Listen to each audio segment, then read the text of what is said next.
It's a disgrace. Who would say a thing like that? Only an animal would say a thing like that. There's nobody that has more respect.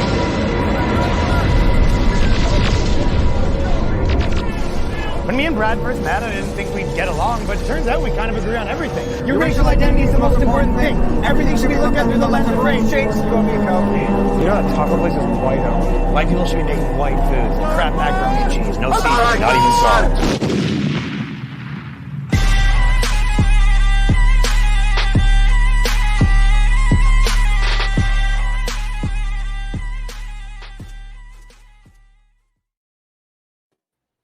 Hello, Habibis, and welcome to another Habibi Power Hour. I'm Siraj Hashmi.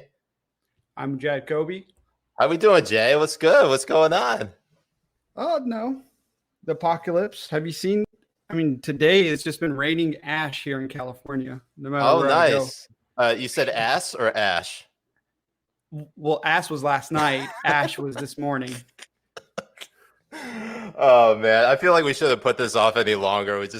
We're really just depriving ourselves, and we'll just let the Habibi settle in. But the Celtics truly broke my heart, and our guest for the hour just so happened to be from Canada, from Toronto, and I should have thought about inviting them on, knowing that Game 6 would coincide with Habibi Power Hour, and of course they're going to just rub this shit in my face. So without further ado, I'd like to introduce our Habibis of the hour. We got Ryan Long in the bottom left-hand corner. What's going on, Ryan? And we got Danny with the championship hat, I guess. And Danny. Put it on just to rub it in for a second. If there's one thing I know about basketball in Toronto, is brown dudes fucking love it. There's nothing that dudes from Brampton, Canada, go crazier for. No, they're not huge hockey fans, Ryan. Not like that. That's why when the Raptors won the. No, they like other sports, but there's no.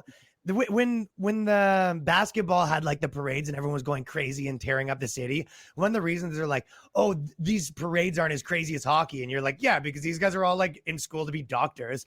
That's so true.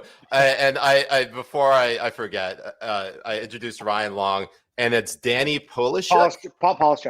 Polishchuk. So. Yeah.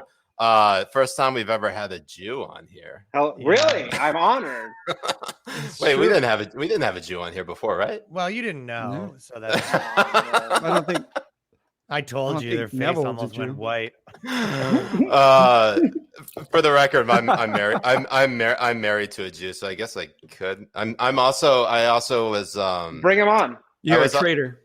Yeah, I was also. Who was it? Someone. Oh yeah. After the Beirut explosion, someone called me a Zionist, and then therefore I then became a Jerusalem. So Jerusalem. I'm part of the tribe now, Danny. Welcome. You're the gays? Essentially. 100%. So you're sort of breaking the mold of too. Well, again, like where do you live? You said Washington, right? I'm in DC, yeah. But like Toronto's like the capital of like Indian and like Middle Eastern dudes. Yeah. And the one thing that you're breaking the mold of is it's almost as consistent as the law of gravity that like Indian dudes and Middle Eastern dudes don't have the sides of their heads shaved. Like, so the fact that you have a hair on this, you know what I mean? Like the fact that you have hair on the side. Yeah. Right. I thought about that. And you don't, and Ryan doesn't. You know, I'm in solidarity with my brothers that you're occupying the land. Their land of India. And Jay is in solidarity with all the skinheads in American History X. Yeah. Right. Well, half my family is from Arkansas, so there you go. Makes sense. Really? Yeah. Yeah. Long story short, Jay's actually a white supremacist. And half Islamist, half white supremacist. That's the way it works. I will say, though, I have considered shaving the side of my head just to be a little bit more brown than I actually look. Yeah, dude, that's the thing. And if you really want to go, put a fucking slit in that eyebrow. That's how you go. So get a zigzag in the beard. Go for a camel. Like, just let people know that you're dangerous. So right, this is going way too goofy, and I feel like we're never gonna have any serious conversation about anything. Okay. Yeah. let's just end it right now before it gets out of hand. I'm ending. So, this anyways, podcast. the congressmen were sparring. I'm really out of my depth here. Like with the branches of government. Yeah, Right. And you both are Canadian. What the hell do you know about American government? I Government? don't. That's Nothing. I know you have how many branches? 4, 3? Judiciary. Oh, we have 3 branches of government: judiciary, legislative, and no, this is the executive. branches of government. It's judiciary, legislation, and then Israel. Yeah. Dude, We're all gonna get canceled for that. Right. I've been going off the fact. I that know I'm you should have let Danny go off with that. Yeah, Danny should have told that joke. I was flexing my America knowledge too. Yeah, Danny should have told that joke and then been the only person to laugh at it. Yeah, you guys just all shake your heads. Like, Yeah, Haramzada. So real quick, just telling the audience a little bit about yourselves. We'll start off with you, Danny. I mean, how did you kind of get into comedy? What are some of your comedic influences? how did I get into comedy? I started like maybe 10 years ago in Toronto, and I just kind of always loved comedy and influences. I don't know, Dave Chappelle. I really like Chappelle. And, Yeah, I don't that was know, good. the usual. I was just like a comedy nerd, basically. Dave Attell, which is actually cool because we like see him all the time in New York. Like we just like go to the club, like the stand here, and you're like, he's just there. Well, like- Dave Attell hasn't been. I don't think I've seen him do stand up in like 15 years. Dude, he's like seriously still so good. And like people see it, they like he's a weird guy. He like wears like all like even in the summertime, he wears like all black jacket, pants. Like he wears a hat. He wears the same thing he wears in the winter. Gloves. Like gloves.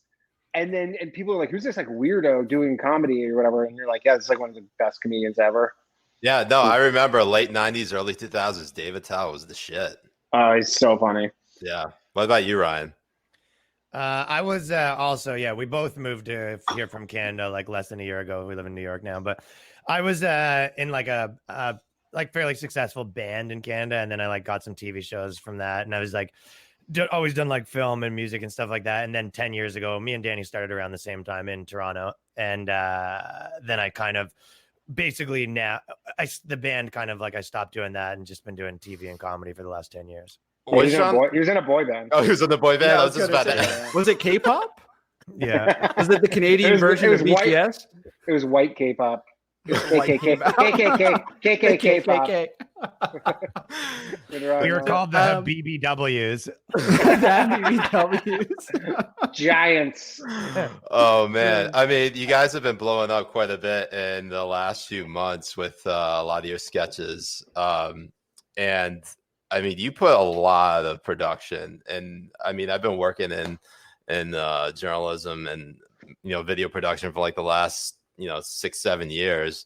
I still cannot bring myself to produce something like that that well made. And I mean, like when you guys go into this, I mean, like how does it really come together? Because the one thing I think that I first saw was how not the woke racist sketch, but the one where everything's pro Trump and Trump, never Trump.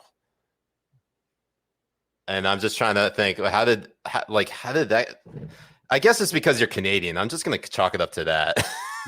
I mean, yeah, like we've both been doing this for a while. Danny made some like movies and stuff like that in Canada, but I did like I had 2 series that were like sketch comedy, and I did one about like Trontopia. It was called Trontopia, like sketches like that. So I've kind of gone viral a lot of times, and I was doing that. And then there's this website called thehardtimes.net that I kind of created the video to. Oh yeah. The Hard Times. So I was like a little bit of an owner on it, and I just sold, and I did all the videos. So I kind of was there. I think a lot of people are kind of like, oh, these guys like came out of nowhere. But the truth is like, I've done that a bunch of other times, some other places. So I just kind of, when I moved to New York, we were like, all right, I'm not going to take like jobs in the industry, just going to like focus on like building the podcast and the YouTube and my own thing. And same with Danny, sort of did the same thing. Yeah. And then it kind of worked or whatever.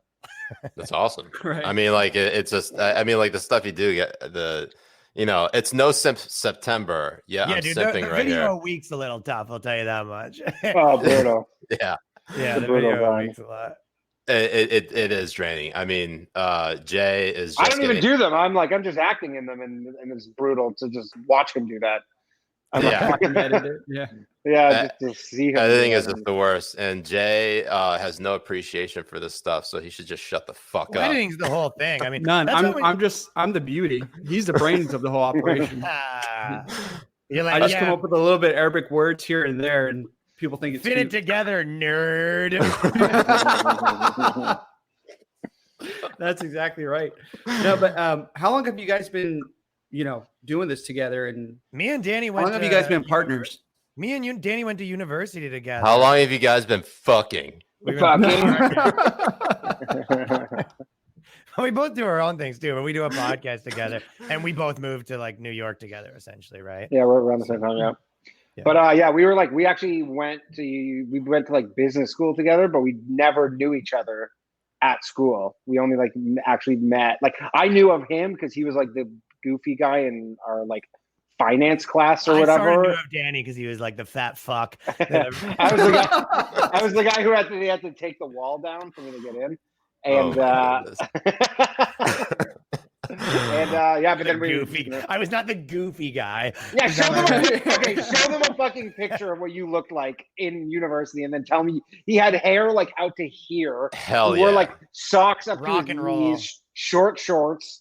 Like you were all tattoos. He was literally he was a big bird if he had a heroin problem. That's perfect for the KKK pop. And then he was in like a stock market class. I did stand out in the stock market classes. Yeah, you're right. I bet Danny didn't. No, I didn't. No, I did not. So real when quick, do we talk about rigging the interest rates? Yeah, right. Controlling the weather.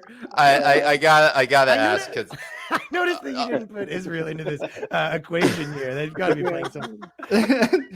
We'll get there. There's a couple. We'll get there. That's advanced econ. Yeah, like to Jay's credit, Jay actually wrote a piece in the forward. That's the Jewish Daily Forward, and talking about how are you familiar with the? It's a Jewish publication. It's been around for like at least 100 years. Oh, really?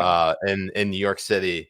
It used to be, I think it was a socialist newspaper when it first started, and then it sort of moderated over the last like maybe 10 or so years. But Jay wrote a really heartwarming piece about how when the United Arab Emirates, because Jay grew up in Dubai, normalized ties with Israel. He was talking about that's Jay, like a pretty big deal, right? Like it's huge. Oh yeah, like honestly, really like it's like because the thing is, so many like obviously like more left leaning ones, because not just to give any credit, I guess, to like Trump or whatever, they just were like, whatever, it's like nothing. But then you're like, you talk to some people, like, no, that's like a really like, especially people from that region, they're like, yeah, that's like a really crazy thing to happen. Like, yeah, unprecedented. Yeah, like if this were, this would be like, this is Obama doing rapprochement with Cuba type of shit. Like that's how big of a deal it would be, say, under a Democratic president. But because it's Trump, I did not hear about this. Yeah, that's the thing. It's great. So like I have no idea what you guys are talking about. Yeah, so most people didn't know about this, and we kind of do this show because it's like it's a fun time, and we have a lot of laughs, but we do cover stories that like don't get really that much coverage, and some people have told us like, we only get our news from you, which is weird. Now we feel like we're in the position where we're like the Daily Show, and we're just hoping we don't suck in like 10 years. We suck now. It sucks now. It sucks a lot now. You had to do, but when we had to do our, you have to prove all this stuff to get your like visas and green cards to be here. And didn't you have like write-ups in the Jewish Times for your thing? Yeah, I did for what was I can't remember. It wasn't the Jewish Times. It was like some crappy like Canadian Jewish public, like the Canadian Jewish News or something. Because I did this comedy show where like I basically Jewish News. That's what it was. Yeah. It's like a few years ago. I did this comedy show called like a free speech comedy show. As like an actual joke or whatever. And then these like basically Antifa types broke the locks of the venue so that the show couldn't happen. And then it became like this huge like news story. It was a crazy thing, actually. It was like, and they blamed it on you. It sounds like they basically was his show. It was my show, but it was but it was a stand-up show. There was like, it's not like there was a bunch of white people on the show. It was like, so it was basically, it was in response to, so like Jordan Peterson was, because he's in Toronto, right? So he was doing this talk at a university, and it was called like the stifling of free speech on college campuses. And then it got shut down by these protesters, and I was like, that's pretty funny. Right, like it's like it's like a talk about the stifling of free speech on college campuses, and then you're like, you guys did a speech on a talk on a college campus, gets shut down. So I'm like, that's kind of funny. So then, and they had made a poster to shut down the talk, and then I just took their poster and I like changed it into like a free speech comedy show. But it was remember the Mayweather McGregor fight, biggest fight of my life. What was that, like 2017? Yeah, it was exactly at 11 p.m. the same night of the fight. So it was like basically, and we organized it within like maybe 4 days before the fight or the show. Like the owner of this place, Comedy Bar in Toronto, was like, hey, he's like, we have this time slot open, obviously, because who would ever put a show that's competing against Mayweather McGregor? So I was like, I'll take it. And then and then I did this show, and then these like people started phoning into the club being like, hey, like these basically like white nationalists are like doing a comedy show, and the owner's like, Danny? Like, I went to Hebrew school, and he's like, Danny, what? He's like, what are you talking about? And he called me, he goes, yo, there's people are like leaving messages. He's like, what is this about? And I'm like, I don't know, there's like crazies. And then he like, Danny was like, I can show you some literature on 8chan, and you'll be able to see it my way. 32 chan. And then he called me like an hour later. He's like, yo, he's like, they broke the locks. He's like, I can't get into the comedy club. That's so fucking wild. It's insane. And then it blew up, and then we ended up doing this like giant theater instead. Yeah, we did because of that thing.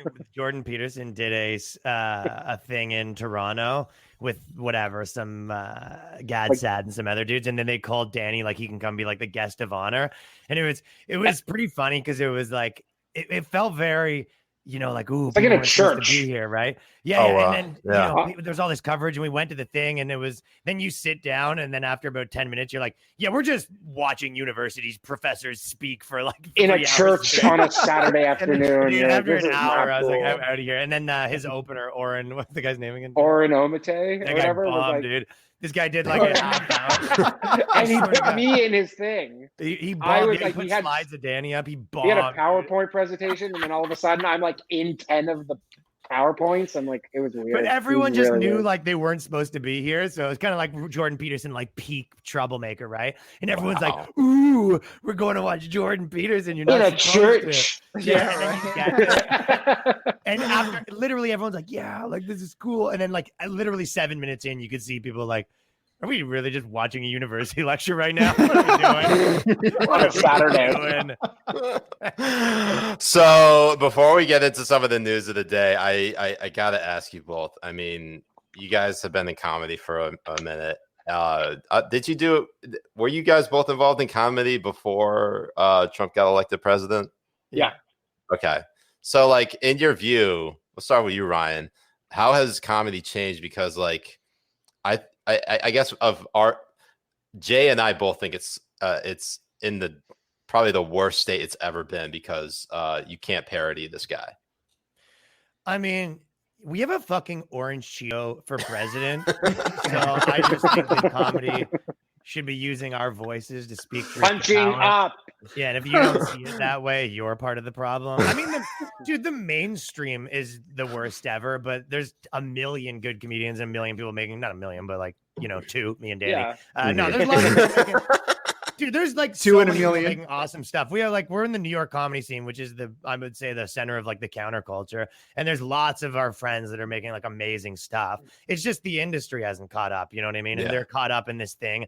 They were kind of part of this, woke movement, and everyone sort of their institutions are so infiltrated by it that they aren't able to sort of shift to catch up to what people actually want to see. But there's lots of good comedians making cool stuff, and there's lots of people watching it. That's why, like, you have a situation where like 10 of the biggest comedians in the world like aren't part of like the industry system. So it's an interesting shift, but there's always people are crafty, there's always going to be people making good stuff. You just have to know how to find them, and you can now because of the internet. They can't shut people down the way that they used to be, Right, that's true. Yeah, exactly. I mean, I would say one thing is like there was definitely the divide. Like there were never before Trump, there were never like rooms where like it felt just like a comedy club where like or show where like it felt weird going just because you weren't like a hardcore leftist. Mhm. Like, like I don't even consider myself like, I don't consider myself anything really. Like I voted for Justin Trudeau. Like Wow, twice, but cock. yeah, That's but just 'cause he's hot. Blackface. Excuse me. I voted for the blackface candidate. But it's like one of those things where it's like before it was like it wasn't weird like that, and like it just there was a big separation where you felt like comedy like really like split into like two sides. Yeah, the funny comics and the leftists. It's so wild. I mean, it's actually kind of Jay. I mean, like for you you're not even a comedian yet. You've sort of found your own niche, just making fun of fucking everybody.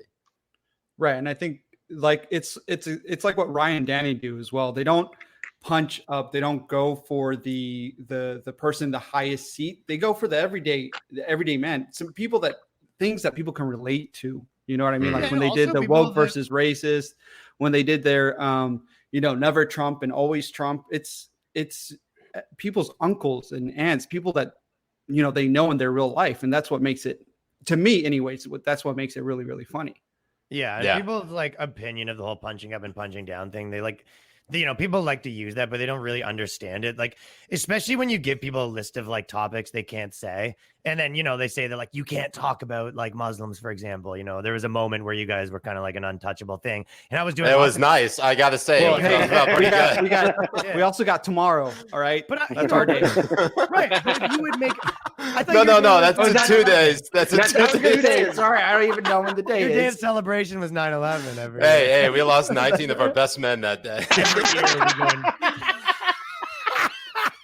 And two of our best box cutters. Yeah, that's so funny. Every day. That's my favorite box cutter. Oh man, there is that, and you go. So when people go, "Oh, you're like punching down if you're making fun of Muslims," like you a lot of times aren't making fun of Muslims. You're making fun of like fucking New York liberals that tell you you're not allowed to say that. So like they don't understand like the equation that they play in that, right? Right. You're making fun of the people that can't tell you can't say this. So there's like, it depends on what room you are. If someone say, "Oh, you can't make fun of, you're punching down because you make fun of Muslims," like maybe, but if you show up at the Taliban and you start making fun of Muslims, now are you punching down? So obviously, no, you're dead now. So. You're dead. Yeah. You're not. You are no longer breathing. So obviously, there's like context, and people want to like remove context. It's like every room's different, every cultural situation is different. There's a million times. It's kind of wild. Like I mean, you guys were still in Canada during 9/11, right?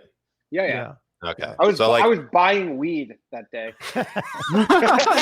Danny, how old are you? Right. 36. Okay. All right. That makes sense. All right. So you would have been like How old are you 18. guys?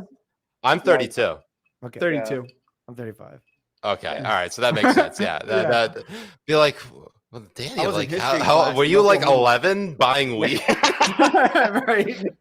It was a weird day. Me and my friend literally like took a train into Toronto. Like I live like 45 minutes outside, and then like we had planned to like go like meet our friend to go buy weed because it was hard to get when you're like in high school. And then he messages me. He's like, "Yo," he's like, "These planes just like flew into the Twin Towers." I was like, "Yeah, okay, whatever. We still got to go."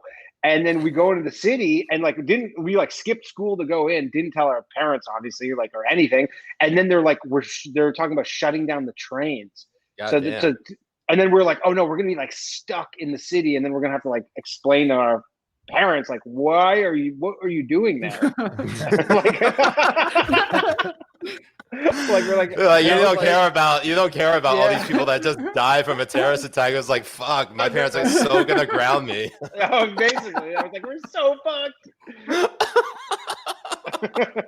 Wow, Danny, you just like won the award for like biggest douchebag in the universe. I was like, we're so screwed. I mean, we had no idea. It was like 2001. The magnitude, like you didn't know people were dead or anything. We were just like, yeah. I was like a building fell down. You get it right when it happens today. Yeah. My drama then- teacher, I was there, and like he came in the room and he was like, "This doesn't make sense. Jet fuel can't melt steel beams." That's what he said out of the gate. I was. Oh my god, you said that right out of the gate. You're fucking with me, right? No. He said, "Let's do an improv game." Okay. Oh my George, God. guys, stand over here, and then I'll be coming in. All right, someone give me a word. yeah. Inside job. Inside job. That's 2 words. Jay, you were in Dubai, right? You're in Dubai with now. No, I was actually in Oklahoma. Oh wow, And, so you're. yeah, I mean, that's wild because I was. So that makes you the only person who was in the U.S. when 9/11 happened, because I was in Lahore, Pakistan when it happened. right. Oh, You were great. celebrating with your people. We did it. Payback to You guys are all high-fiving in the Oh. streets like the World Cup. Oh god damn. doing the vocal warm-ups or whatever. Oh man. Oh, all right. Chiming in here, we're gonna get one of the Habibis chiming in. Billy Finn saying, "Speaking of come from away, which Broadway show do you want to see, Rachel?" I'd Kaplan? like to see the Broadway show Dubai, What? but it's Hold- like hold- it's a hip hop show about a cool gay guy named Dubai because he's bisexual. Dubai. Yeah, it's based on DaBaby. This is a running bit that Billy Finn does. He's shooting his shot at this girl Rachel Kaplan on the On the YouTube chat. comments by paying us $25 so that we'd highlight it. Do you want to know something funny? I dated the chick that's the star in Come From Away in Canada, and she might be coming here. But Wow. Steffi D, you remember her, Danny? Yeah, did you hit it? Yeah. Sick. No, we dated. Sure. No, we just dated for a while. Like, Nice. second base is sick too, though. Okay, so we're like Coming up 26 minutes in, and we usually we're really pretty much far advanced into our show, but because we got some time to get to know you guys, we'll just start off with a little jihad on tap, and that's focusing on the today's news. So I don't know how much politics you actually follow. I follow guys- it quite a bit. Ryan doesn't know anything. Okay, well, fuck Ryan. He doesn't have to stay for this. So today there was excerpts from Bob Woodward, the Washington Post associate editor. Yeah. He was publishing a few of his excerpts of his new book titled Rage, in which he got like 18 on the record interviews with President Trump. One of the biggest takeaways from this excerpt is that Trump was apparently downplaying the coronavirus and how dire it would be. And interestingly enough, what we're seeing is that Trump doesn't deny that he was, downplaying it. His defense is that he didn't want to grip the nation in fear and panic, which, I can understand in terms of, if you're the executive, the chief executive of a government, and you're like the most powerful man in the country, the messages you send to your people are huge. And the immediate response to that from the resistance has been oh, but you grip the nation with fear with all these caravans coming from Honduras and shit. So I mean, I don't even think this is just gonna be a news cycle that lasts until it's tomorrow. not And there's no it's such not thing as a bombshell for him. there isn't any anymore. What are you supposed to do? I gotcha for him at this point, where you're oh my god, people were okay, yeah. Yeah, I mean, the Pussy tape, the Access Hollywood tape that came out in October 2016, that was supposed to undo his entire candidacy. The dude fucking won afterwards. Dude, he's retweeting videos of him with Biden's face on a shampoo bottle, and he's having sex with it with his erect penis as an advertisement. That's I don't care. Jay, I want to get your thoughts on this. I mean, when you saw that story, what were your thoughts? Well, in the time frame that it was in, you could see everybody pretty much downplaying the severity of what COVID was. I mean, yeah, Pelosi did that shit. Well, Pelosi did it. A bunch of people did it, especially leaders all over the world. And it's not really that much of a bombshell. What is a bombshell is that his comms people actually allowed him to sit down with Woodward to talk, knowing the type of person Trump is, but maybe they do it because they know nothing matters. Like nothing fucking true. matters. You could go in and be like, you know what? I did kill this 14-year-old girl with Epstein and Bill Clinton. And then afterwards we played a little poker and we went home. The bombshell would be how much money did Trump lose in that poker game? That's what they would care about. What's Woodward's background again?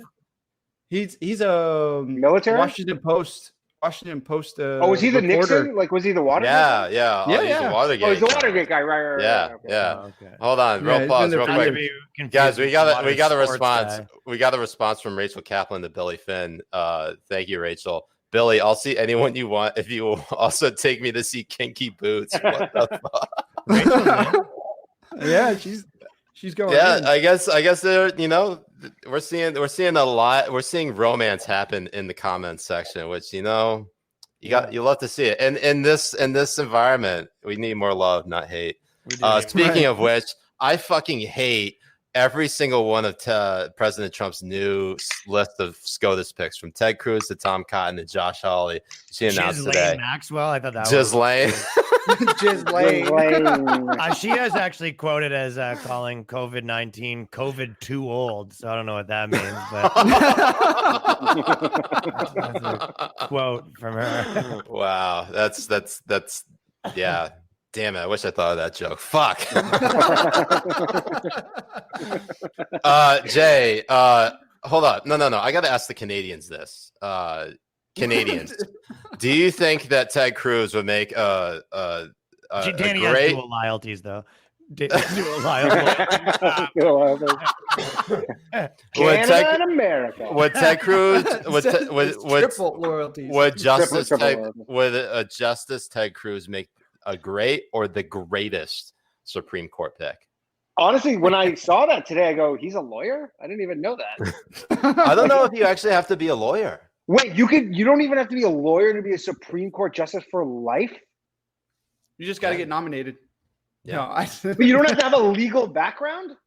Dude, you could literally do whatever the fuck. He could just be like, hey, A-Rod, you're up. And it's just like Michael Jordan. I would pay money for if Trump lost the election, and somehow we get maybe another 4 years, Trump doesn't run in 2024, but we get a Republican president, I would donate all the money I have if that Republican nominee puts Donald Trump on his list of SCOTUS nominees. Just imagine that. That'd be too much.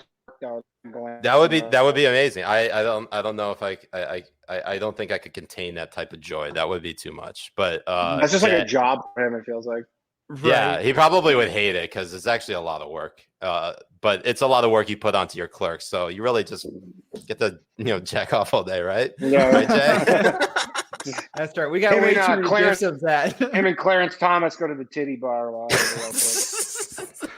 Brett Kavanaugh brings the keg. Yeah, right. I like beer.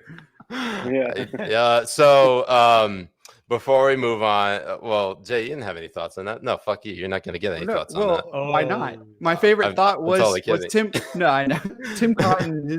His tweet was epic. Tim Cotton. So he wants to repeal Roe versus Wade. He just tweeted it to troll. He's not going to be nominated for the SCOTUS pick, but he did it because he knows that being nominated for SCOTUS and tweeting something like we need to look at Roe versus Wade would flip the shit on people. Yeah, it's the ultimate thing. That's what they always say. They're like, oh, they're going to get in there and flip that one over. Right. Yeah. No, they always say that. Even with a conservative lean right now, they're not doing shit. No. So no, they always don't touch. They never get involved with that, dude.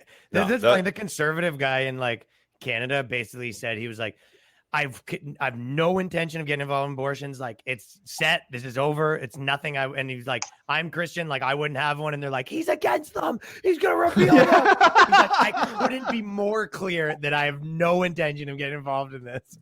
They're like, he hates women. He wants to burn them at the stake.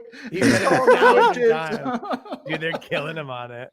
So one of the things that we really wanted to focus on, because this month is Childhood Cancer Awareness Month, we're actually taking time every show to raise money for a particular GoFundMe, raise awareness. Of course, there are a number of websites you can go to. You can simply Google Childhood Cancer Awareness Month.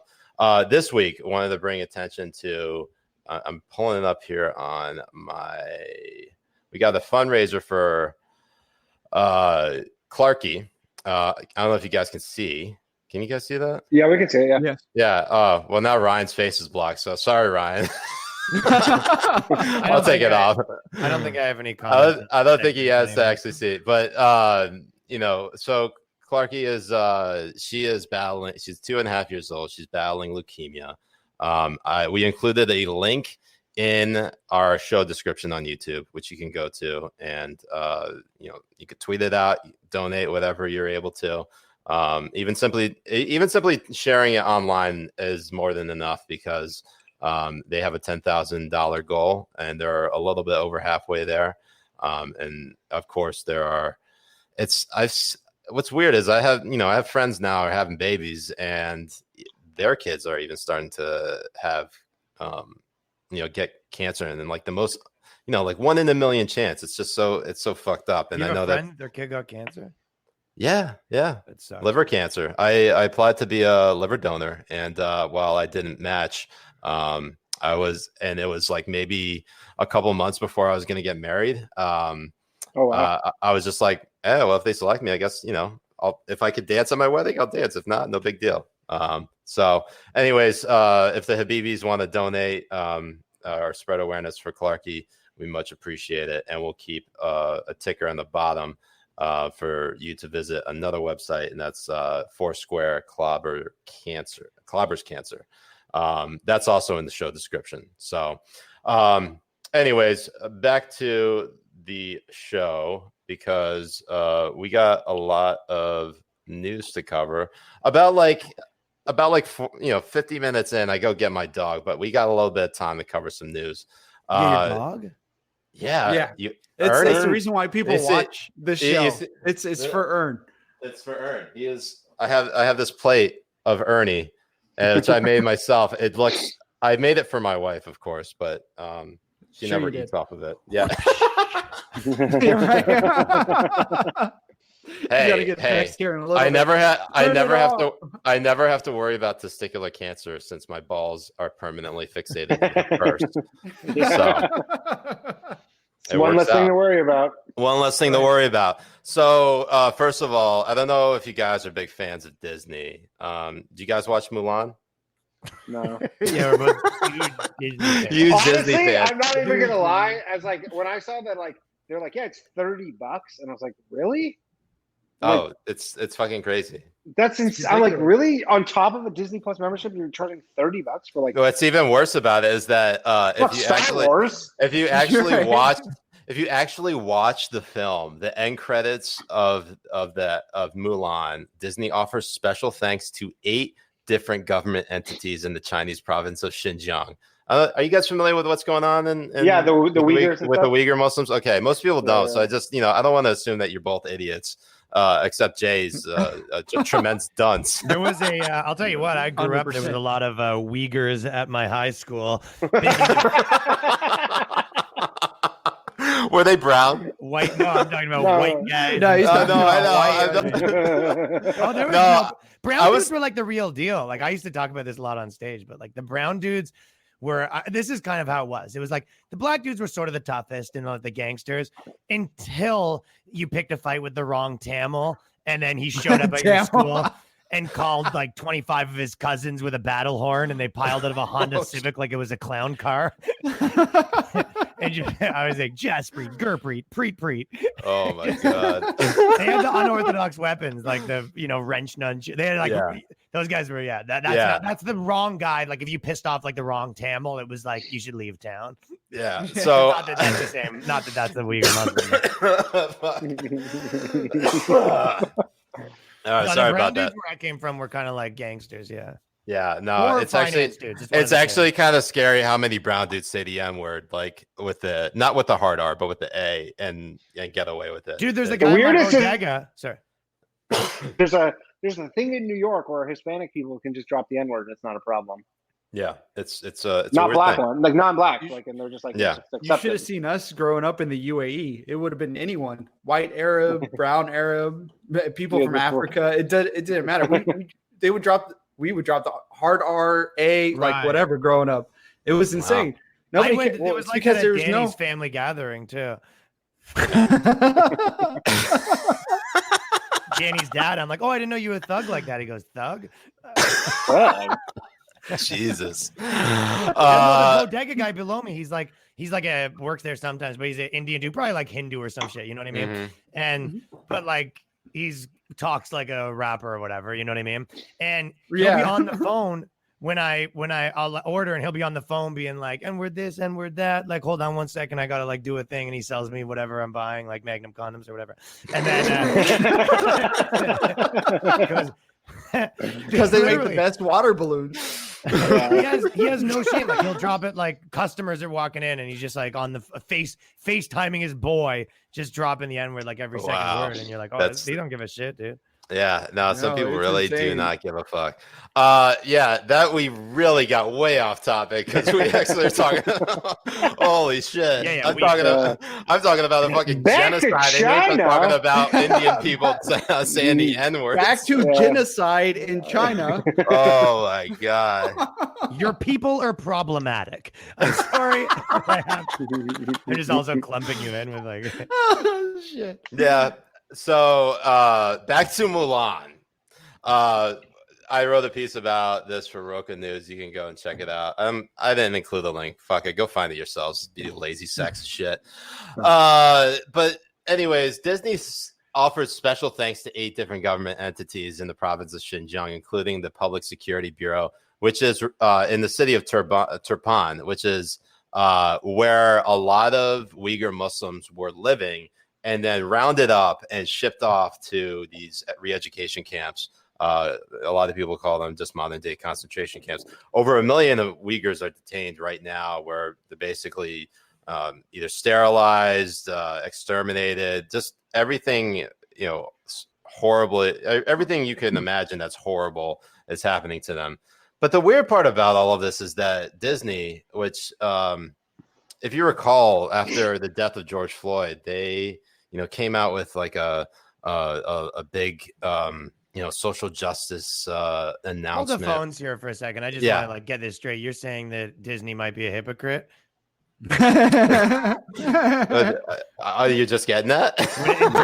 in their terms of their social justice posturing? Yeah, no, it's just, I mean, like but like Disney isn't the only one. You have other organizations. Obviously, you have I want to know what the NBA thinks. You have Adidas, you have H&M, you have Ralph Lauren, all these multinational corporations that their supply chains tied to China. Right. And you even have like the California and New York State teachers retirement systems. They have invested in companies creating surveillance technology to repress the Uyghurs. So like you're getting like a number of different American these mostly like Asian Muslims, or are they? So Uyghur Muslims are, I believe, they're Turkish ethnically, but I mean, yeah. I was in China. I saw like they basically look like right where China and Europe kind of like meet, and then they look like they just kind of all fuck. Yeah. Yeah, for like a while, and they it's what everybody's going to look like here in a little bit. So like if you remember last year in October, there was Houston Rockets general manager Daryl Morey. He sent out that tweet that was in support of the pro-democracy protesters in Hong Kong. Yeah, and LeBron got involved with that too. Yeah, LeBron, James Harden, everybody threw him under world the bus. Scholar LeBron James. Yeah, world scholar. It's Steve Kerr, whose brother, Steve Kerr, the Golden State Warriors head coach, whose brother is like a history professor or some history professor. He's like, I'm gonna have to talk to him and like find out like what I should think about these issues. But this dude never shuts up about anything else. I know, so, anything like yeah. Like Trump makes a typo and he's like has a 1,000-word essay on that. Right. Essentially. The same thing with 100%. The same thing with the Mavericks guy. What is his name? Mark Cuban. Mark Cuban. Mark Cuban. Yeah. When I drink a little bit too much, I forget people's names and mispronounce them horribly. Yeah, he's really, But- really, really good at I'll that. tell you what, you're drinking away your 72 virgins. That's for sure. Yeah. Hell yeah. I want to make sure they're ratchet as fuck.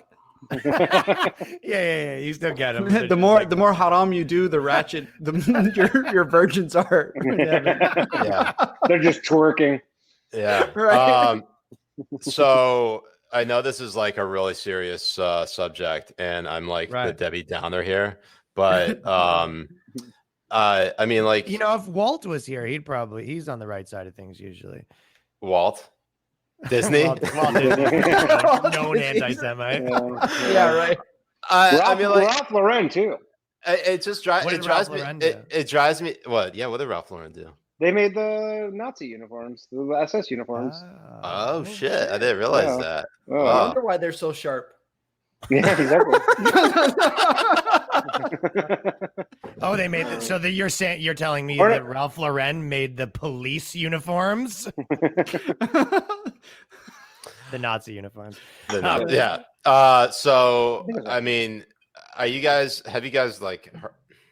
Let's be real. Like this stuff with China, it seems like it's gotten too much. Like, do you think there's gonna be a breaking point where just like everyone says fuck it and we go invade China? Invade China? I think they're too big. I don't know if you. Yeah, I no, don't we think it's- definitely will lose. No, but what's what would be the benefit of? I have no idea. That's Like literally as a purely moral stance to be like. it's the same. You know, the thing is, and you'd have to if you went back to like listening. Oh, hold up, Sarah Jacobs chiming in here. It was Hugo Boss. Sorry, not Ralph Lauren. Thank you, Sarah. I Yeah. just made my error made you guys $5. Wow. Yeah. And probably and also probably made this a subject of like a defamation lawsuit. So thanks a lot. Sorry. Right. I was gonna say I said Ralph Lauren and I was like, wait, I think Ralph Lauren's Jewish. And then I was like, that can't be right. But then I'm like, maybe he was a collaborator. So like, Yeah, right. I was thinking that. I was like, honestly, like if you rewind the video, I said that and I looked off. I was like thinking, but right, Hugo Boss. That's Yeah, fine. but, all right. Well, Nice catch. good catch. I'm glad I don't buy any Hugo Boss shit anymore. No, Yeah. I don't think that's gonna be a Cold War at best. But it is. You are right that it's like one of the most. There's a few of those that come by every once in a while, but this is one of the most glaring magnifications of hypocrisy that you're like. Especially where they have the videos of like them, being like Yeah. tied and like bags. Oh yeah, had on the bags on their platform. Mhm. yeah, and they're all wearing like those Shave their blue. heads. Shave their heads. They're all wearing like those blue like uniforms, and you're like, what crimes did they like? They're not like accused of. They're not criminals. Yeah. They Right, just you have know like the what? wrong ideas. Well, Yeah, that's what or they said. wrong If they religion. said, Wrong you know what they religion. should say to get people like on board with it? Tell them that the people in the camp said something bad about trans people, Probably. and then everyone be like, "Oh, I mean that's fair. Then fair is fair." Off to the camps. Yeah, I mean, like, no, everyone in the camp had like a racist tweet in 2001. Oh, is there, Right. you know, That's my bad. Fair enough. Twitter wasn't even invented. Yep, send them off. totally worth it. The yeah, next Jay. propaganda. Jay, I mean, this is like one of the areas where you get really fucking heated. So just let it rip, man. Tell us how you really feel. Right. I mean, it's really sad that this is the one case where we keep on saying never again, but it happens over and over again, and nobody really does any stepping in. I mean, there's about 11 genocides that happened through my lifetime, and nobody has done anything to prevent them. And this is one that we have mounting evidence over that has the most most parallel to what happened during the Holocaust. I mean, it's not to that extent yet, but you see acres and yards and miles of prison camps being built that hold multiple thousands of people in them, one after the other. And the most you get out of people like LeBron James is a jersey with equality on it or some bullshit like that, because they're more. I'm sorry. That's not what his jersey isn't about them, is it? No, nobody in the NBA has. They're not even allowed. They're not even allowed to say though. shit. They were only given have a list of 16 Yeah. words that they Hey, can let me ask you a actually put. question that might seem stupid, but if you were, You're Canadian, it's fine. yeah. No, I've been pushing that forever. And it's like, oh, I just don't understand American stuff. I'm Canadian. They're like, well, how does the Canadian Parliament work? I'm like, dude. But for like, okay, so what's happening there? And maybe your listeners are like, this guy should shut up. But what is like, you understand what happened in the Holocaust? Like most genocides, you at least understand like what is the reason for this? Is it just like, they think Muslims like a toxic ideology that we need to eradicate? They're communists. They don't allow. Just as simple as that? Yeah, it's what Danny was saying. It's the Chinese Communist Party rooting out any ideas that would be antithetical to advancing the Chinese communist mission, which is essentially global domination. Yeah, 100%. And what is like the stance from, I guess, like all the predominantly like Muslim countries on this issue? Like, what are they saying about this? So here's the thing, and this is especially weird. ones with like big economic ties. So like China. This is even weirder because you have nations like Pakistan, where my dad's side of the family is from, running into the Chinese arms because of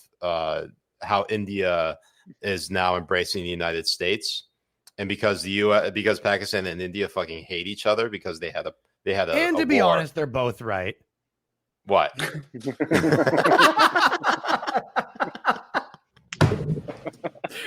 damn it.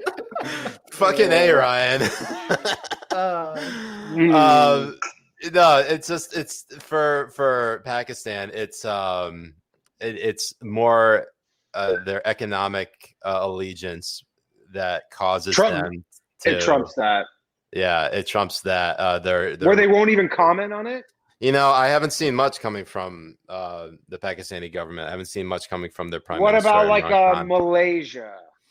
That's a good question. And all these Muslim countries, like, it's weird. They a lot, like, take for example in the Middle East, you have all these Gulf states, all these Muslim majority countries, monarchies, some democracies, surrounding Israel, and ever since Israel beat the shit out of them, they just like don't take the Palestinian side. In fact, I think Jay, probably you might know this better than I. But when it comes to advocating for, say, like Palestinian statehood, like it's just like they're nowhere to be found. Like they're not radio silent. And like also with the Arab League now, they went on and said that they went for the UAE and Israeli pact, which I'm totally all for. But it is really sad to see that none of these people, especially how they're supposedly so into the Palestinian struggle, and that's like the brothers in arms are being they're completely silent when it comes to what's happening in China. And it's not only them either. You don't hear anybody here in the United States other than the Trump admin adding more and more sanctions and directly saying the reason for it is the Uyghur Muslims and the humanitarian crisis and stuff like that. You don't even see the UN say anything. And I honestly think if the Communist Party in China were Israeli or Jewish, then you would start hearing the UN actually bitch about it. But they're not going to say shit, and they won't say anything about it. And you guys think it's a straight economic, just everybody's so like just economically entwined that they're like, this is just going to be that's exactly what it is. Painful. That's exactly what it is. I mean, over here in the United States, they think if they are more social justice, they'll get the majority of people from LA, from New York, from these places actually give them their dollars, buy their jerseys, do these type of things. But when it comes to outside of that, demonizing China and all this kind of stuff, they don't give a shit. They won't say anything because nobody here in those cities actually give a shit. Who actually say that they care about racial I mean, like, obviously the difference between Nazi Germany and what we're seeing now is and China one was better. You pick. Up to you. I'm not about to get involved. You guys decide. 3 people. You guys can go vote. Jeez. Are you guys familiar with Eddie Izzard, comedian? Yeah, of course. I always think about this because he has this quote he says Pol Pot killed 1.7 million Cambodians, died under house arrest. Well done there. Stalin killed many millions, died in his bed, age 72. Well done indeed. And the reason we let them get away with it is that they killed their own people. And we're sort of fine with that. Hitler killed people next door. Oh, it's stupid, man. After a couple of years, we won't let that stand. We won't stand for that, will we? Yeah. Just with China. Yeah. Yeah, a couple years. Good joke about that. Let me do your joke. Let's tell me if I did it good. But Okay. he's like my grandmother. She was in the Holocaust, the main one. I mean, there was lots of others, but the one we care about. Yeah. Yeah. There's many. Just nobody cares about them because they're not white people. Yeah. Right. Shit. So we're about 55 minutes in. I think it's time to go get Earned. So I will be right back. Jay, you go read some comments or talk some shit. I really don't care. Going to get another white claw. Excuse me. Go What's for that? it. Yeah, I'll be right back. Take to get Earned. Oh, he's just like in the other room. Like read some comments, talk some You would, shit. I'm like, you would be surprised how long it takes to get him. how much instructions do you need for this star of the 45 show. seconds? He's got to pump Earn up. Like Earn is the star of the show. He's like, "Are you ready for this? It's your time to shine. Let's do this." Picking up the little dog and stuff. And I was hoping he would like bring him in on like a little Hannibal Lecter, like on the dolly or whatever. Wheel him in. With that thing. Yeah, with the mask on. I was hoping he'd come in on a Salvador dolly. Right. Do you guys have any pets? No, I'm allergic to everything. I do have a girlfriend. She's very obedient, although she pisses on the floor too much. I was gonna ask, like, what is it with I call my Jews and chest the Asians floor. being like allergic to everything? Because my I don't girlfriend, know. she's Asian and she's Yeah. allergic to everything, like Good way cats. to like take a dog. dig and then put it in a question. Like, what is it that like your people are just allergic Yeah, to? right. And then Well, I'd be like, true. well, I actually have an Asian girlfriend, so it's totally fine. It's like, Yeah. I'm only allergic to animals. is it the but- nose? No, I'm just playing. No, Now no. tell them who you classify as animals, Danny. See if he likes that. Second part. Horses, dogs. Ahmed.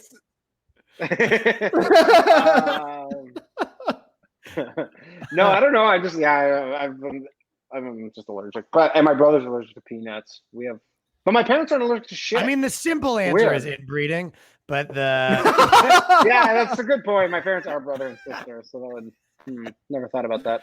I was saying that to Justin Silver because he was like, when we were doing my podcast, he was like, I don't know, like people say that Jews, like he was saying that Jewish people don't have like a victim complex, even though they've been a culture that's, had bad things happen to or whatever.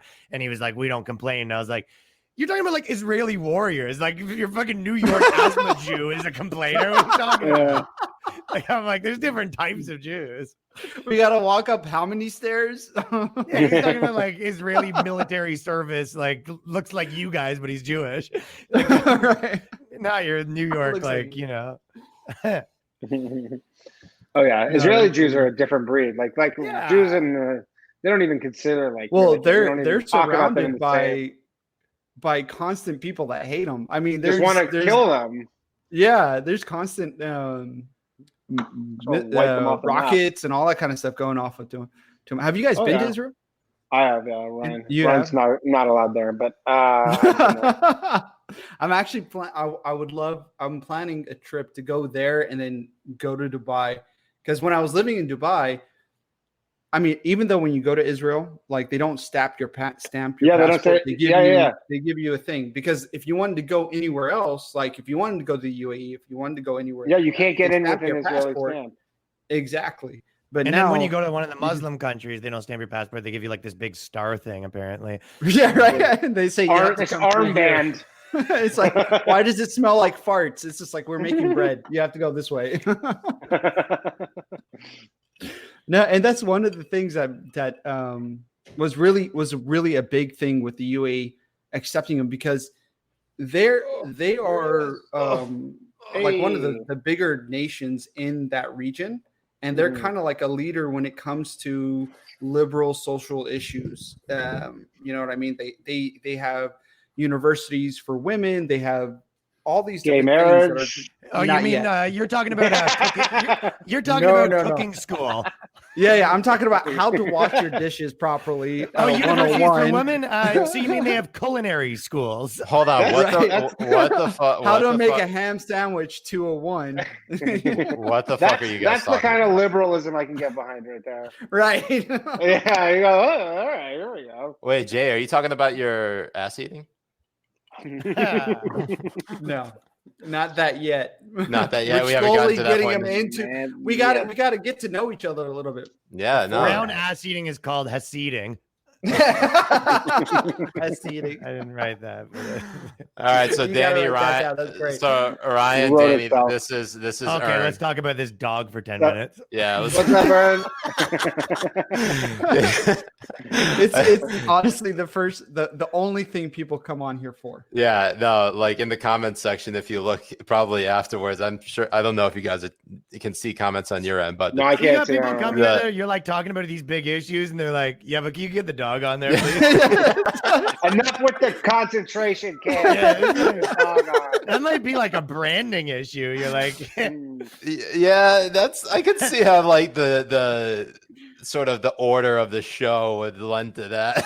you think if Yeah. Tucker Right. Carlson would have bigger ratings if he brought his puppy on every time? So, and now, Oh, time for for my sure. dog. Instead of Tucker like blankly staring at the screen, it's his dog looking into the screen. I think that would that'd look pretty good. Okay, so wait, what the fuck did I miss? What were you guys even talking about? Culinary Yeah, we had a shit? whole thing going on, but again, let's talk Right, about the but- dog. Yeah, your dog just walked in. So it's like, So Ernie So is how old is he? Ernie is 8 years old. He's a long-haired Chihuahua, a very thick boy, as you can tell. Yeah. I can see how, like, you know, he doesn't really fit into the whole Gender binary. 56. I was just gonna say the fit of the show, just like because we're talking these serious issues, and all of a sudden, boom, here's a you know, little Chihuahua coming through and licking my hand, which probably has jizz on it or urine or something like that. Oh, yeah. That's why he's But- licking. Yeah, that's why. Yeah, right. It's you know, he finds it delicious. It's got I lots know. of protein. I know what you guys are about. You talk yeah. about justice, but we're Yeah. dog whistling. Guys, it's been fun. We had a good show. It was good hanging out. Nate, Bean Dude 99 says respect earn or get the fuck out. Sorry, Bean Nice Dude. hat, dude. Yeah, like Yeah. you guys have cultivated quite the fan base. I'll tell you what, if I ever have a stream that's very popular, but the numbers will drop off if I don't play with my dog for 20 minutes. Dude literally just sits in my lab and we continue talking shit. So, but yeah, I probably deserve it. Okay. These next couple of stories. So Trump in the military. You guys follow this Atlantic story? Yes. So- that he's talking shit about the military. or Yeah. whatever? So apparently, he called Americans who died in war losers and suckers. Losers. And But these are all anonymous sources, right? anonymous sources. And I'm like, do you guys even buy that shit anymore? No, I don't buy anything anymore. I don't believe anything about, I mean, I don't about think it's that crazy anyone. that like in private Trump was like, yeah, if you join the army, you're a fucking loser. Like, I don't see that as like that crazy. I'm sure a million people have said that. I feel like though that they picked a particular area where like it could be believable based on what he said about John McCain, because he's like, John, you know, McCain's no hero. Like I prefer people who weren't captured, and then they sort of like dovetailed away from that and said like, oh, he just called these Americans who died in war and World Yeah, and he War One said and World War Two as like losers people and are in. suckers. He said they're in bed with the weapons contractors and stuff. Oh like yeah, that. he said that. Yeah, he said that as well. He's basically blaming U.S. military leaders of waging war to increase the profits of all these defense And contractors. it's so funny though, because it just goes to show like how little they understand what normal people think, because they go, can you believe that Trump said that they're in bed with defense contractors? And 90% of people are like, I mean, they are. So, Yeah. That's legitimate so many criticism. people, like that's Yeah. like not that crazy of a I- wild. That's like mean, that was like Not the first daily person shit. to do it. Like Jon Yeah. Stewart on the Daily Show, that was every episode 15 years ago was him saying it. Absolutely. Like, It's just during the 2003 Iraq War. Bush, everybody was like he accusing like Dick Cheney because he was the CEO of Halliburton. Like all he was doing was giving all these cushy contracts to defense contractors. Right. And then you have Blackwater, where it was like a private defense contractor. It was like private security. And then Eric Prince, who was the founder of that, his sister is Betsy DeVos, and she's now the education secretary. So like it's so incestuous at this point. But what does Ern think? Ernie, what do you think, bud? Yeah, he's running for president, but he's wise in that he doesn't say things he doesn't know about. He's doing the Biden tack. Right. Because I'm staying in the basement and not saying shit. It's a good tactic for him. That's for sure. I mean, but it also goes to most of the reporting that is, it just sounds true. It might not be true, but it sounds true. Yeah, you know what I mean? I don't know. I don't think anyone like gives that. The much one of a thing shit. I It's could like see one of those him. things you're like, No, it's totally over. Like nobody gives a shit about it anymore. Nobody even thought about it. The one thing I do believe that he could have said was the thing where he goes like, "They don't even make that much money. Why would you do that?" And in his brain, I could be like, "Yeah, why would you be in the army if it doesn't pay well?" Because like that's why people join the army. Danny, you don't think that? Like that's a crappy job. Why would you do that? Like I why mean, but I don't why think aren't you people in the get- army then? Right. I'm a You think it's pussy. Because I'm He's got pussy? What are you he's got a talking lot of about? allergies, Ryan. Do you He's think got that's like a sick job, Daniel? No, but I'm saying like the idea that people just do it for the money is like Right. no, it's like they don't do it for the money. Like they do it for they do it many. because Some you, do like, it. made Some it- do it for the money, but No, but you like, did it I'm because just- they like made it cool. Like they made it like you get to be, you're like a yeah, patriot. And it's like but they exactly. But the idea for social that ramifications. Trump in his Right. mind goes, there's an amount of money where Trump's like, I would join the army if it just paid a bit better. You're like, you're crazy. Right. Yeah.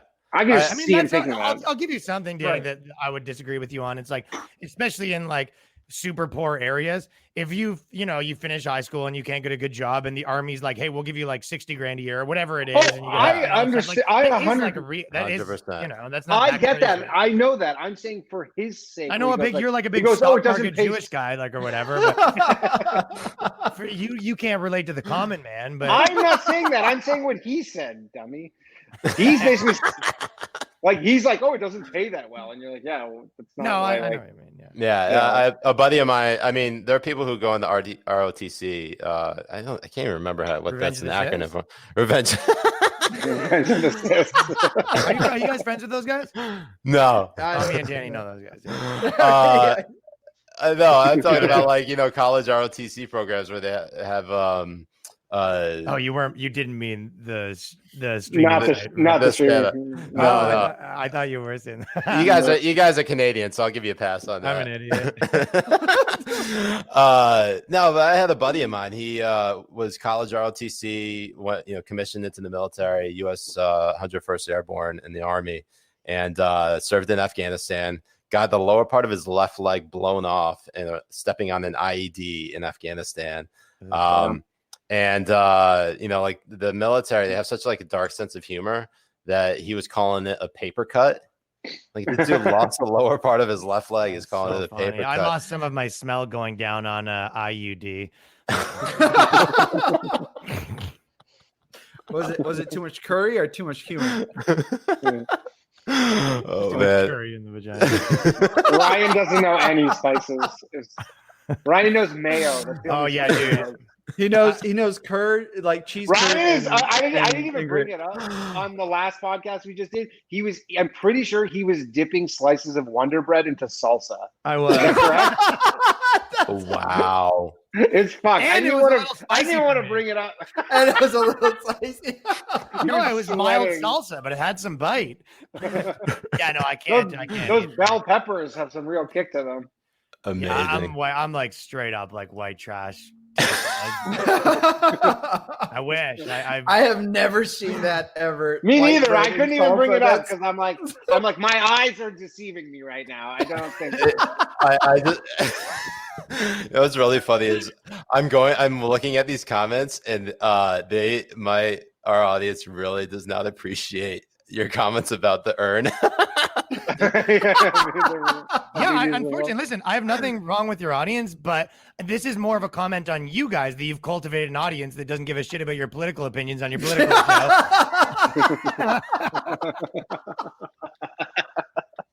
This is more of a comment. We can't even beat a Chihuahua. That's I know. Listen, if you come on me and Danny's podcast and like we're talking about this stuff and they're like, when are you going to talk about clothes? And you're like, I know, they just want us to talk about outfit choices and who wore it better. It's like we have to. What is like the main How thing did you it guys get do this talk way? about? How did it Like get this way? I've seen Danny. I think Danny's podcast from yesterday. I saw you talking about what was I was talking about the guy, the USC professor who got canceled for saying nigga or whatever. Like, yeah, but it was saying the Chinese word. Yeah, literally speaking a Chinese word, and he got like basically fired for it. It's I mean, like it's like so, spend 5 minutes around Chinese people, you hear it 1,000 times. Like it's crazy. Yeah, Russell Peters did a bit on it. Yeah, he had a bit on it. Really good. Yeah, like 10 years I ago. thought that was hilarious. Yeah, it was like 10 years ago. But that's the difference in between what comedy was 10 years ago and today. Like, I don't think Ryan would ever do a bit like that. I would like that Russell Peters bit when he was saying like but Ryan does have a bit where he goes, "You're gonna get hurt real bad." Ryan does do that. Yeah, that was a good one. Someone's gonna get hurt real bad.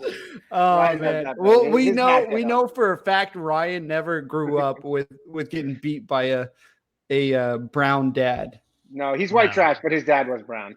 Actually, you want to know one of my favorite jokes? So my friend, like we grew up in he grew up in the other side of Toronto, but we're both around there, and it's like where I went to school, it was like tons of brown dudes, and that's like just what it was. Mine, I was all white people. Yeah, so Danny went, because I was on the white side of the track. Where were they going to go and invest in? Where were they going to go? No, there was no investment. Inside investment. There was 4 Jews out of 1,600 kids in my school. It was like people. I was like this weird oddity where people were like, "What's Jewish?" I mean, the first time I ever met Ryan, one of the first times Ryan goes, "I didn't know Jewish was a thing." That's what Ryan said to me. I was like, "What?" He goes like, "I didn't know it was like a whole thing." And I was like, "I don't even know what you're saying right now." No, that is true. Like I did. I remember you said that to me, and I go, "What? Like, what are you even saying?" I'd never met anyone that was Jewish. Like I didn't know that they considered it like a race. I didn't know all of that stuff. To me, it was like Jewish was the same with someone's like, "Oh, I'm Macedonian." Like I really didn't understand the extent to which it was important to you people. But when but then I've been in entertainment my whole life, and I'm like, oh, it's definitely a thing. Ooh, don't talk over them. So I didn't mean. But anyways, this is my favorite joke. So it was my friend he's white, but his stepdad was like an Indian dude, and they got married to his mom. And I said, when they got married, he's gonna have to change his name to Jarek Nahasapita Petalon.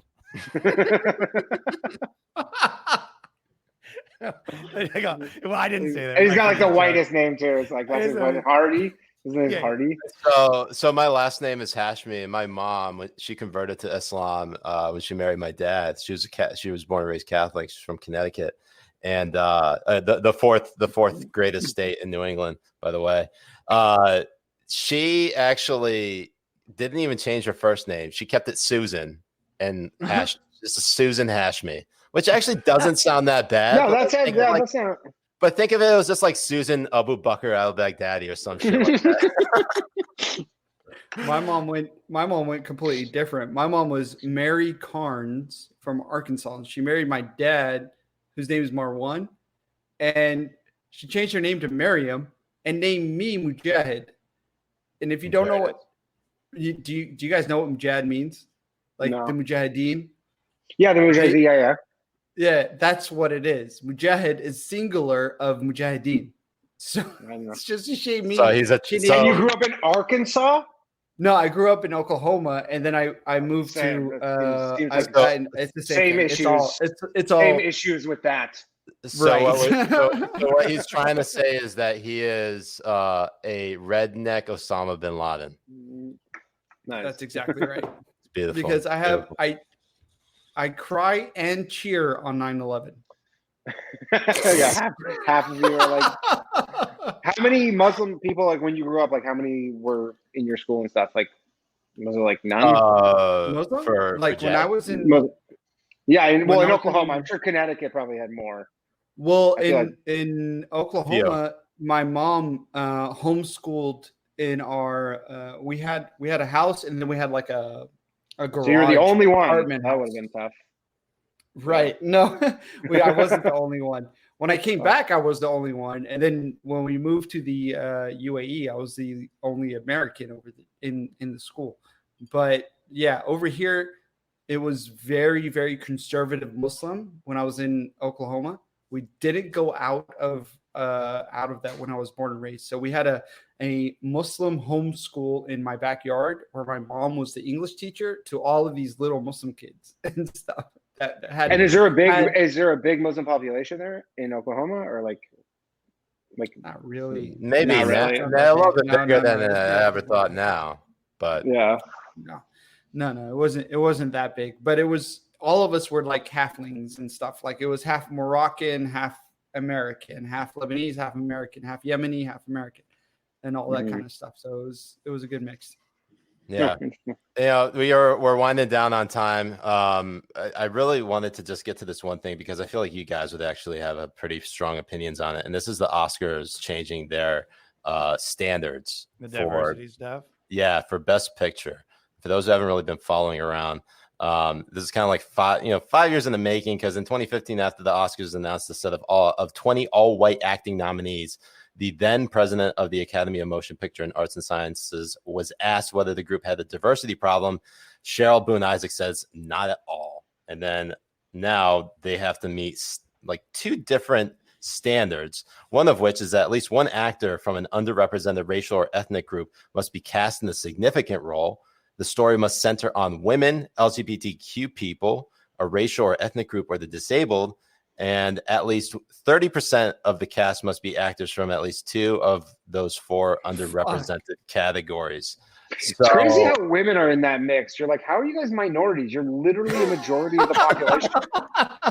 You're 51% of all the people. You're like, how did they weasel into that? Like, they're underrepresented, Danny. Yeah, I guess. Sorry. I've been saying this. It must have been the person writing this, the man writing this must have had really good pussy as he was writing it. So she's like, you better put this shit in or you get no more of this. And he's he like, was taking it yeah, to the bar, whatever. like, see what I did. Yeah. Yeah. I bet he married a Jewish woman. I've been saying this for like, I listen to the like a lot of like directing podcasts and stuff like that, and they'll have a lot of people from film festivals on, and they'll kind of say the same thing, like, the only way you could win our film festival is by having like representation in your film, and they don't realize they're like exposing it like that. They are saying it like awesome, right? Like this is what we're doing, and it's the same thing like late night shows do. Like they have a certain amount of goodwill where they essentially have our vouch means something, and then they're like abusing it to the point where they think everyone says like, oh, I get it, the person who's most important is saying this is what matters. But really people look at it and say like, oh, okay, so you don't actually we can't take your opinion seriously now when you like you don't actually care about what the best movie is. Yeah, so, but also like in the last few years, I mean, you had some movies that actually did highlight underrepresented tons of them have. Yeah, you had like Moonlight, you had The Shape of Water where a woman fucked a fish, and then you had and then what else? And how many man you had fishes Parasite. are there? Yeah, Parasite, I mean, how often do you get a woman fucking a fish? That doesn't happen very often, you guys. But so it's like, I mean, like so what? It's like you just can't make Schindler's List anymore? Like that's like, or what? You just have to like put a bunch of black people in it and make it make no sense? That depends on whether they view the Jew. That depends on whether they view Jews as people. They or either white or not. I mean, I assure some you, guy in Hollywood, they're not going to be like, hey, we're going to put Jews into the category of like underrepresented in Hollywood. Right. Yeah, I mean, like pretty much everyone I would say the majority. No, anyone who has any familiarity with Jews and had. I would assume any family. Like I feel like most people who know Jews think negatively of them. Is that right? Is that like a fair assumption to make? Like there's just like I think Do it most is. people who know I do. Jews think negatively of them. yeah, I Yeah. feel like there are more anti-Semitic people than like having any like knowledge of Well, Jews. Did you Not see knowing Ice a Jew Cube's personally. tweets on Oh, yeah. hating Jews? I mean, No, there's that's people what, that that's know what he means. Jews. It's like if not knowing Jews personally, but you know Jewishness and you know Jews, you probably have like an anti-Semitic view. Right, Of that's what that's Jew is. But of course, yeah, absolutely. That's what I was trying to articulate, but it took me like 69 sentences. Well, it's to people say. that don't know Jews, but they know a lot about Jews. right. So just Right. rename, That's what it is. just They rename research the a show. lot. They know They do a how lot to of deposit research. into a bank and take money out of a bank, so they know Jews. Anyways, what I'm American. trying to say is that people who have any knowledge of Jews think that they run Hollywood and media as a whole. So like that's why I say I don't want to like comment Right. because I don't want to get kicked out of Hollywood in the media. But Yeah. I mean, no, I I'm just saying that But they do. my career. Explain my career of Jews in Hollywood. and they're Goldenstein telling told me everybody to else. get on my knees if I wanted to be on primetime. No, I'm just Yeah. like, You're like everybody's like, yeah, Jews run Hollywood. They help each other out. Okay, well, why am I getting any of this then? Like, explain that. Like, you know. Yeah, I mean it's just one of those things where like the Oscars and like I was one of those people who was critical of the Oscars for going for like an all white like nomination field. I think in 2015 that was but like is this too much? Like is it that's just way too much? This is too. I mean, it's like it's tokenization because which point do you go like, oh, it's the best movie, but you're like, but maybe it's not the best because maybe the best movie just for whatever reason happened to have an all white cast. Like, what if it's a period piece that takes place at a time where there were no non-white people? Yeah. Right. And then you're like, what happens if that happens to be the best movie? And then you're like, well, it's like it's not now because of this reason. You're like, that doesn't mean it's not the best movie. You're just these are. Yeah, like I feel like a movie like I don't what was American History X ever up for an Oscar for Best Picture? I think it was. I don't think so. Honestly, I don't know. At least I think maybe Ed Norton was up for an Oscar. Yeah. Look it up. I No, but think you that can go for it, What but- they said was they nominated the first half for an Oscar, and then they said it fell apart around action. It fell apart around the part where he put his mouth on the curbside. Yeah, the curve. Yeah. Yeah. Up until that point, No, got but- the Oscar.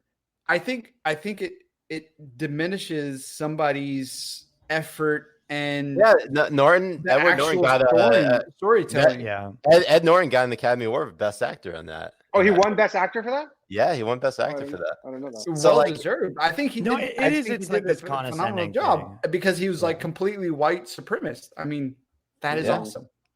Yeah. But again, that movie actually, I guess. Wait, hold on. Oh, no. Wait, hold some on. diversity.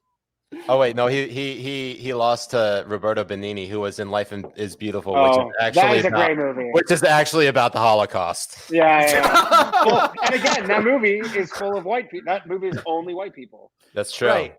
Right. So you're like, okay, Yeah. so Life is Beautiful then is like no longer could be nominated, even though that's like an incredible movie. And you're like, that's no longer even worthy of a nomination because it's all white people. But you're like, it's a period piece. Yeah.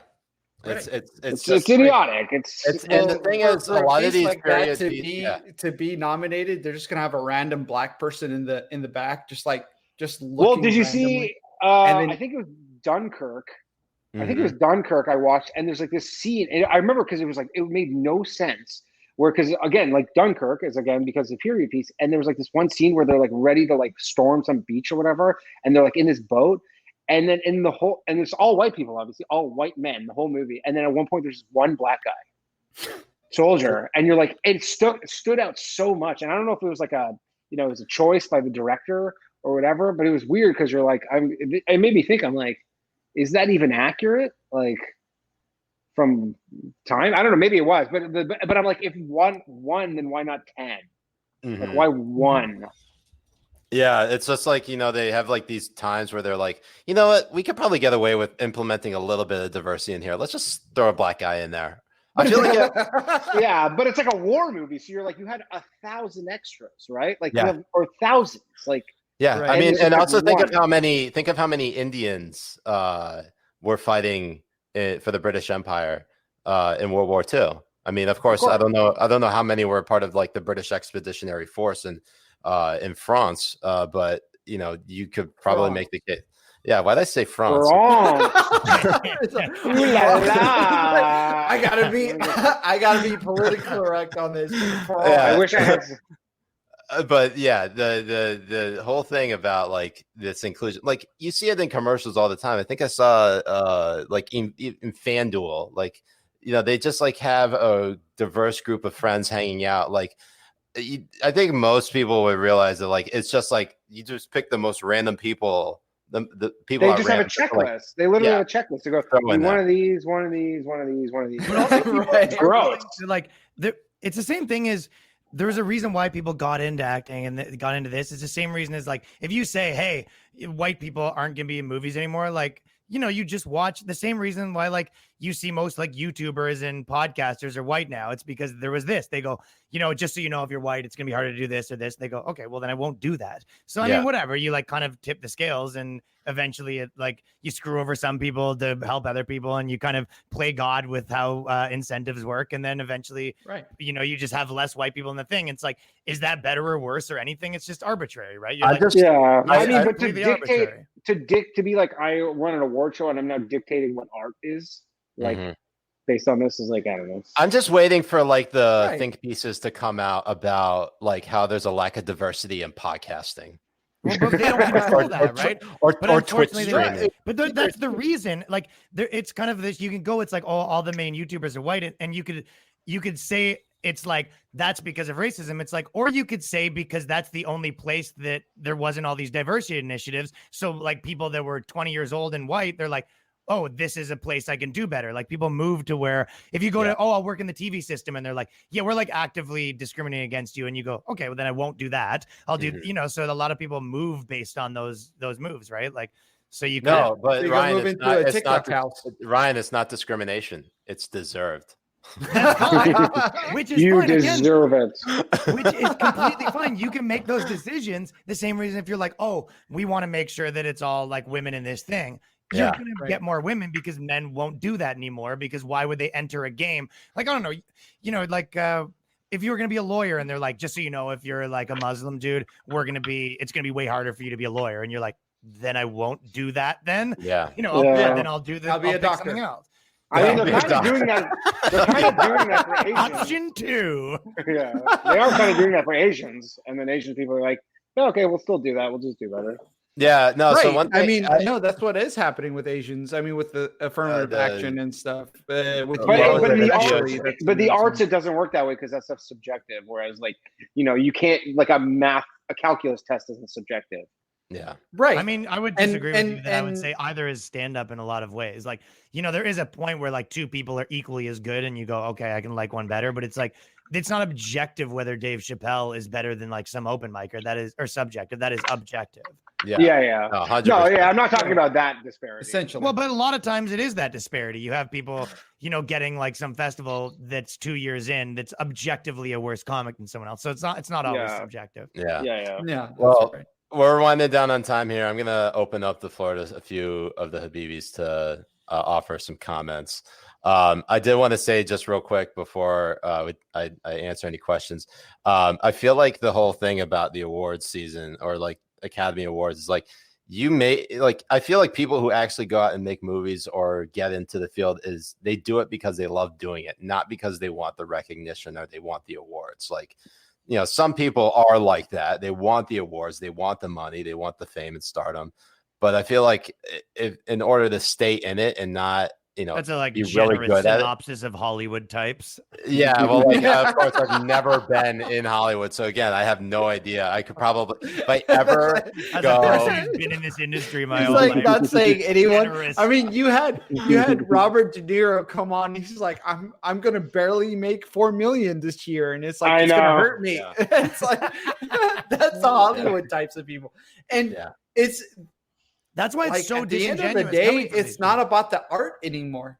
Like Yeah. like as Yeah. Shiraz was saying, it's not about the art anymore. Like the Oscars was about to be who made the best piece on art. And movie making and movies and shows and comedy and all this kind of stuff is art. It doesn't matter your skin color or where you came from or any of this shit.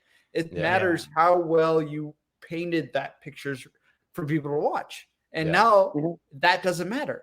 And it's going to destroy what the Oscars and the Academy Awards. Yeah, it's going to destroy. It's just going to delegitimize it. It's going to delegitimize it. So it stands for nothing. I mean, it's been a stupid thing for 10 years. They're just putting the fucking nail in the coffin for it. But you know what I mean? It's like we're almost like discussing it too much. It's like the more so the answer is like wokes are gonna woke. Like that's what it is. The thing has become that, and that's just like what it is. But but the Oscars wasn't that until they just got criticized and then just caved to it. And but the fear on that is now people are just gonna make movies to cater to what the Oscars want.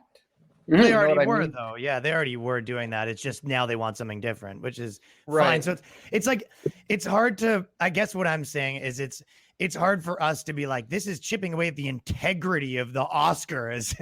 And in my mind, I'm like, these people never had. There's never. Yeah. It's like now it's just they have a new like code of what they're pretending to care about, but it's always been like it's always this like industry pats on the back have always been bullshit, like posturing.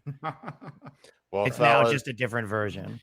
Well, fellas, we're 90 minutes in. I think it's a good time to wrap up. We really appreciate you both joining us. Ryan Long, we can find you at Twitter at Ryan Long Comedy.